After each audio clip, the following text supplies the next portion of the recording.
to be talking about how to make a chain.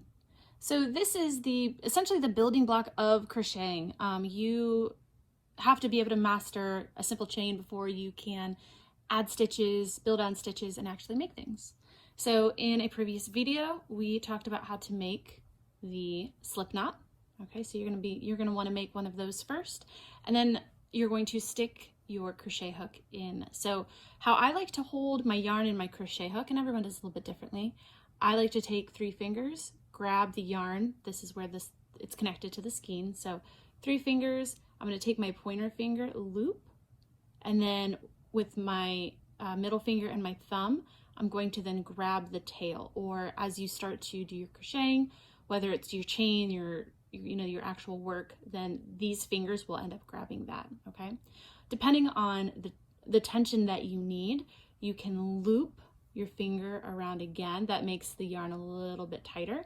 For me, I tend to control the tension with these fingers. So if I want it a little tighter, then I will grab here to do so, okay? And then that way I can let it be a little bit looser if I need.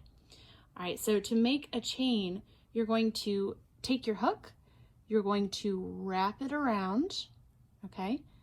You're going to pull it through, and there you go.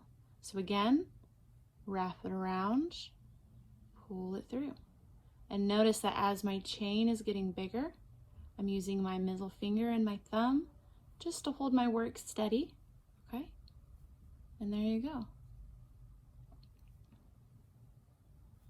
So just like that. You can make this as long or as short as you need, okay?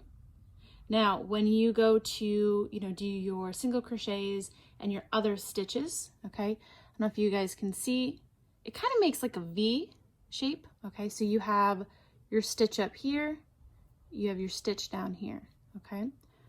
So when you go ahead and do your single crochets, etc., you want to stay in that top, okay? That top stitch. So we'll go over that in the next video, but just know it goes in that top one, okay? It goes in that top one.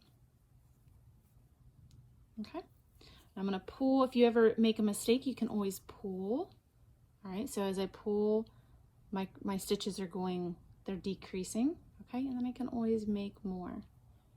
If you are finding that your chain is really, really bumpy, it's probably because you're pulling and you're making your stitches really, really tight, okay? And then maybe you're making some that are really loose, and then some that are tight, some that are tight. All right, see how it's not uniform, it's not the same, okay? So that just comes with practice. So just making sure that you are keeping that tension with these fingers, just like that, okay? Around, and through. And there you have it. Here's your chain.